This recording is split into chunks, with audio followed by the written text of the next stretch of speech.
শীতের এক হিমেল রাতে লালমনিরহাট রেলওয়ে স্টেশনের পাশের অন্ধকারে কাঁপছিল এক কিশোর। পরনে শুধু হাফহাতা টি শার্ট, ঠান্ডায় নীল হয়ে আসছিল শরীর। কথা নেই, শব্দ নেই, সে বাক প্রতিবন্ধী। বয়স আনুমানিক 14-15 বছর। সেই রাতে তাকে দেখতে পান লালমনিরহাট রেলওয়ে মসজিদের ইমাম গাজী রমজান আলী।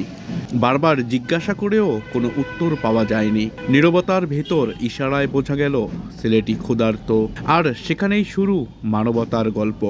তো 18-20 দিন পূর্বে এই ছেলেটিকে স্টেশনে ঘুরতে দেখে তাকে ডাকে এবং তখন সে বুঝতে পারে যে সে বাক প্রতিবন্ধী। সেতে ছিল, গায়ে কোনো বস্ত্র ছিল না, গরম কোনো বস্ত্র ছিল না, শীতের মধ্যে খুব কষ্ট করতেছিল।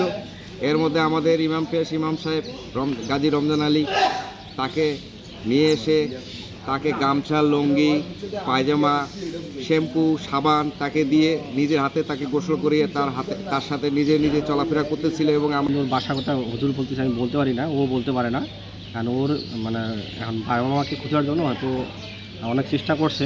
ইমাম সাহেব প্রথমে তাকে হোটেলে খাওয়ান, শীতের পোশাকের ব্যবস্থা করেন। কয়েকদিন স্টেশনেই ছিল কিশোরটি, কিন্তু মানুষের মায়া কি আর থেমে থাকে? 3-4 দিন পর ইমাম সাহেব তাকে নিজেই বাসায় নিয়ে যান, গোসল করান, খেতে দেন। পরে আদ্দিন নবী হোসেন নুরানি মাদ্রাসা ওয়ারলেস কলোনিতে থাকার ব্যবস্থাও করেন এবং লালমনিরহাট সদর থানায় ও ছেলেটির কথা মৌখিকভাবে জানিয়েছেন ইমাম সাহেব। বর্তমানে কিশোরটি সারাদিন কাঁদছে। সে বাড়ি ফিরতে চায়। কোথায় তার বাড়ি, কে তার মা বাবা, এই প্রশ্নগুলোর উত্তর নেই কারো কাছে। আমি হাফেজ মোহাম্মদ গাজী রমজান আলী, লালমনিরহাট রেলওয়ে স্টেশন মসজিদের ইমাম। আজ থেকে 18-20 দিন আগে এই ছেলেটা কোথায় থেকে যেন আসছে আমরা জানি না। খুবই ঠান্ডার সময় সে আসছিল। তার গায়ে শুধু একটা নীল রঙের গেঞ্জি ছিল, গলায় এই গামছাটা যেটা আছে এটাই ছিল, পরনে এই ট্রাউজারটা ছিল। তখন এই ব্যক্তিকে আমি জিজ্ঞাসা করি এই ছেলেটাকে যে তুমি খেয়েছো কিনা? বললো না, খাই নাই।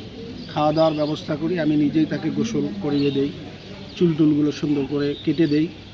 এবং সেদিন থেকে আমি নিজেও বিভিন্ন জায়গায় খোঁজাখুঁজি করার চেষ্টা করি, ফেসবুকে দেই।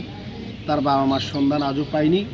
এজন্য আমি আপনাদের মিডিয়ার মাধ্যমে দেশবাসীর কাছে অনুরোধ করব, সে যেহেতু কান্নাকাটি করতেছে, বাক প্রতিবন্ধী, সে যেন তার মা বাবার কাছে ফিরে যেতে পারে। আপনারা সকলেই সহযোগিতা করবেন। কারো পরিচিতি হলে মেহেরবানি করে দয়া করে। একটি নীরব হৃদয় আজ সাহায্যের অপেক্ষায়। হয়তো কোথাও কোনো মা তার হারানো ছেলেকে খুঁজছেন, হয়তো এই কান্নাই তার শেষ ভরসা। যদি কেউ ছেলেটিকে চিনে থাকেন বা কোনো তথ্য জানা থাকে, অনুগ্রহ করে রমজান হুজুরের সাথে যোগাযোগ করবেন। এই ভিডিওর ডিসক্রিপশনে ও কমেন্টে রমজান হুজুরের নাম্বার দেয়া আছে।